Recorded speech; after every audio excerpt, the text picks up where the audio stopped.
ठीक है, अपना क्वेश्चन है भाई जेईई मेन 2024 का।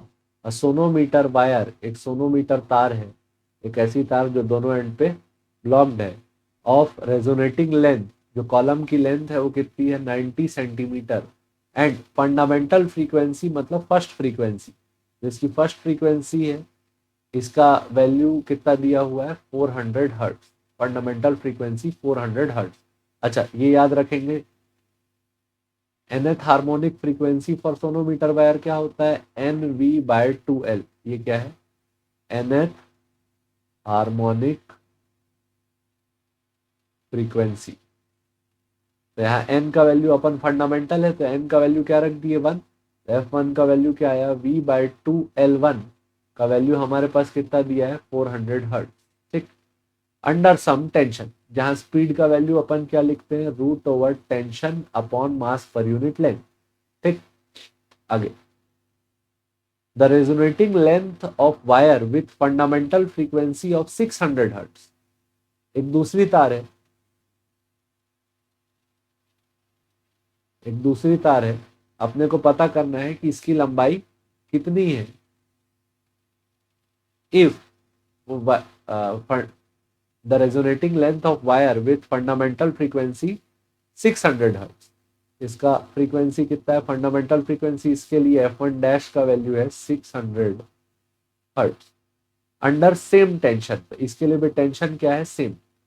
देख, दोनों में रस्सी का मटेरियल अगर अपन सेम मानते हैं तो स्पीड का वैल्यू क्या लिखे थे √T/μ वहां पे भी और √T/μ यहाँ पे भी। तो दोनों ही केस में जो स्पीड है वेव की वो क्या रहेगी सेम। और यहाँ पे भी कौन सी फ्रीक्वेंसी बोला है फंडामेंटल, मतलब यहाँ भी n का वैल्यू क्या रखेंगे 1। तो f1 डैश का वैल्यू क्या आता V/2L2, क्या आता V/2L2। और इसका वैल्यू हमको क्वेश्चन में दिया हुआ है कितना हर्ट्ज 600 हर्ट्ज।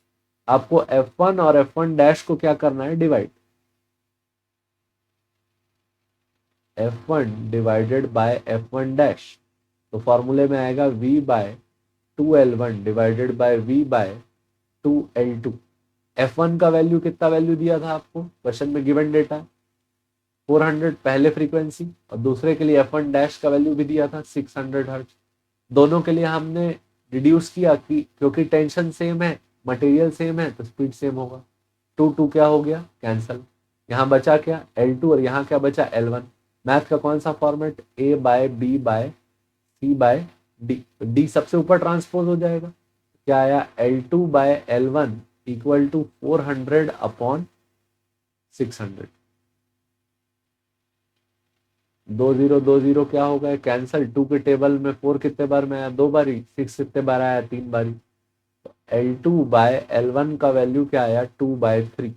L2 का लेंथ नंबर 2 का वैल्यू हमको नहीं पता था, L2 नहीं पता था तो L2 का वैल्यू क्या आया 2/3 इंटू L1। और पहले रस्सी की लंबाई कितनी थी 90 सेंटीमीटर, L2 का वैल्यू क्या आया 2/3 इंटू 90, 3 1 3 30 का। तो L2 का वैल्यू यहाँ से क्या आया 32 60 सेंटी। ठीक, ये हमने टेक्निक यूज की।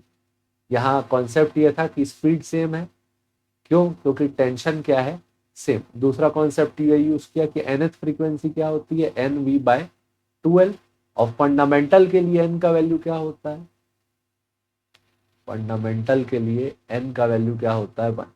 आंसर चेक कर लेते हैं, L2 का वैल्यू 60 सेंटी। ठीक, तो ये हमारा सोल्यूशन था भाई, किसके लिए fundamental frequency of sonometer wire. Sonometer wire मतलब एक बेसिक सी तार जो किसके बीच जुड़ी हुई है 2 पॉइंट्स के बीच। ठीक, होपफुली समझ में आया होगा। देखने के लिए धन्यवाद, जय हिंद।